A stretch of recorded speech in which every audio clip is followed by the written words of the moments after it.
最近做咩都唔係咁順利，同今日個天一樣，都係咁灰。你已經畢咗業2年㗎，仲唔揾工？你以為真係音樂家？唔好發夢啦！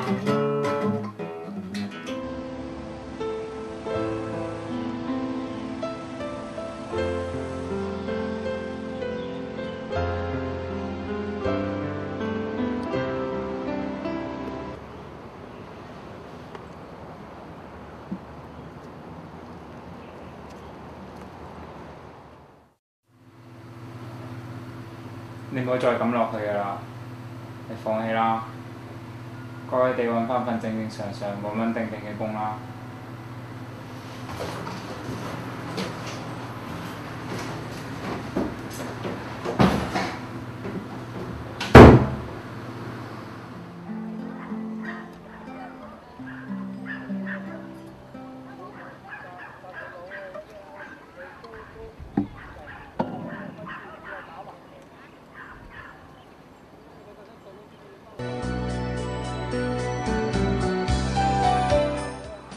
人哋本日記度亂寫嘢啊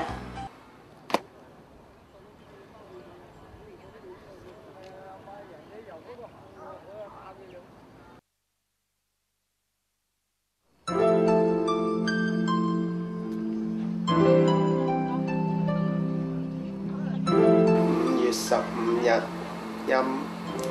你好，我叫許建文啊。我見到你尋日喺日記上面寫嘅內容，同我嘅心情一樣。所以我先喺嘅日記簿裏邊留言。今日我身邊又發生咗一啲唔開心嘅事啦，真係灰啦。係呢？你中唔中意音樂㗎？5月16日，晴。嚇咗一跳啊！都唔知發生咩事，不過都請你繼續留言啦。我叫梁巧文，我都幾中意聽音樂㗎。最近新出咗一首歌，叫做《1萬長大》，我都幾中意聽㗎。新歌？呢首歌好耐之前出㗎喎。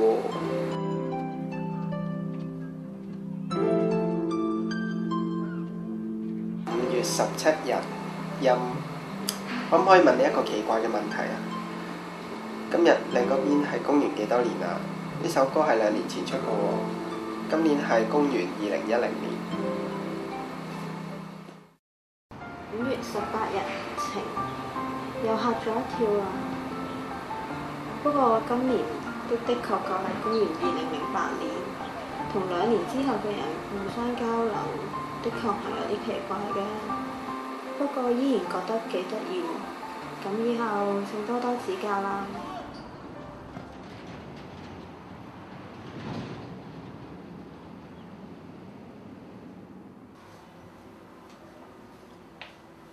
我幫你揾一份工啊，聽日去面試啦。唔使諗啦，彈吉他揾唔到飯食㗎。5月19日，晴。音樂一直係我最大嘅夢想，但係我唔係應該放棄呢？我好似冇乜天分咁，而且身邊嘅人不斷咁叫我放棄，我真係煩到死啊！5月20日，晴。唔好咁容易就講死啊！對唔住啊，我語氣太重啦。你話音樂係你最大嘅夢想，我真係覺得你好犀利啊！音樂係一種國際語言，唔理係邊個喺邊度，都可以透過音樂傳遞你嘅訊息出去。我真係好羨慕你有一個咁樣嘅夢想啊！哥啊，音樂對於我嚟講好重要㗎，係我最大嘅夢想。你唔好再講啦，你都唔細啊！你而家同我即刻去見工。對唔住，我有一啲好重要嘅事要忙，所以我有一段時間都唔可以再寫日記啦。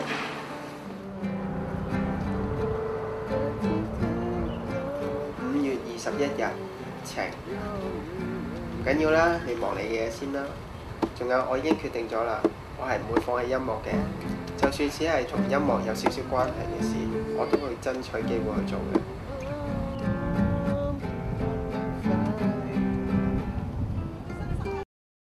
恭喜你啊！你向你嘅夢想走前咗一大步啦。不過我並冇咩好嘅消息話俾你知。醫生話我嘅病好大嘅機會會復發。又要再去過嗰種每日打針食藥嘅日子，唔只可以坐喺床邊睇住窗外景色嘅人。其實喺識你之前幾日，我就發現自己身體有啲問題，只係一直冇發現。對唔住啊，一直冇話俾你聽。今日報告出咗嚟啦，我嘅病真係復發咗。聽講話最多只能夠活1年，真係好可惜啊！本來仲諗住聽下你嘅音樂，不過而家已經冇可能啦。咩啊？1年？5月22日，陰。雖然你嘅病復發咗，但係你話你只可以活1年命，我係唔會信嘅。係你令我明白到，只要相信，就有追求夢想嘅勇氣。所以我相信你可以好翻嘅，可以追求你嘅夢想。好多謝你鼓勵嘅説話，但係死亡根本就唔係由我控制。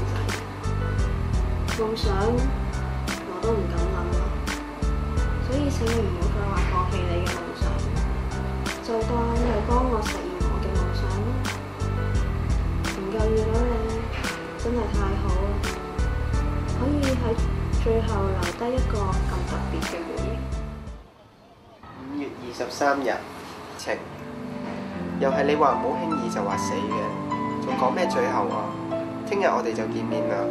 對於我嚟講係聽日，對於你嚟講係2年後嘅聽日。2010年5月24日3點鐘，我喺發現日記嘅公園度等你，記得一定要嚟。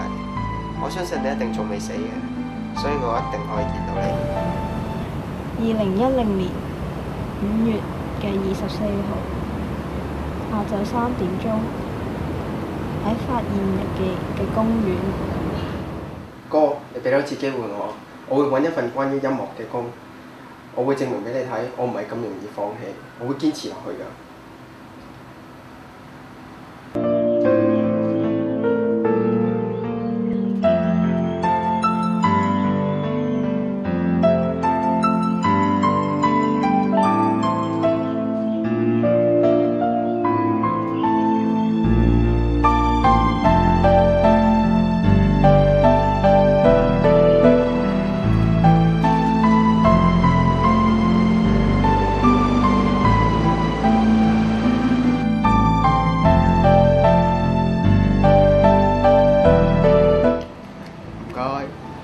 我想揾梁巧文。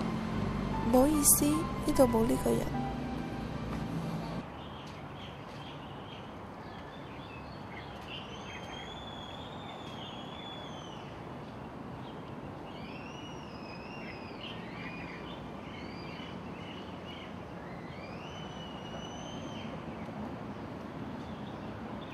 5月24日，晴。今日見到你啦，我哋傾咗好耐，可以見到你健健康康嘅樣，我真係好開心。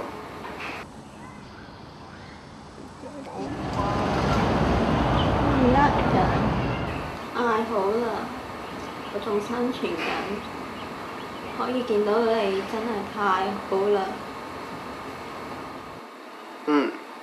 你仲生存緊，所以你要相信我，你一定要信我。2年後，我哋一定可以見面嘅，一定可以嘅。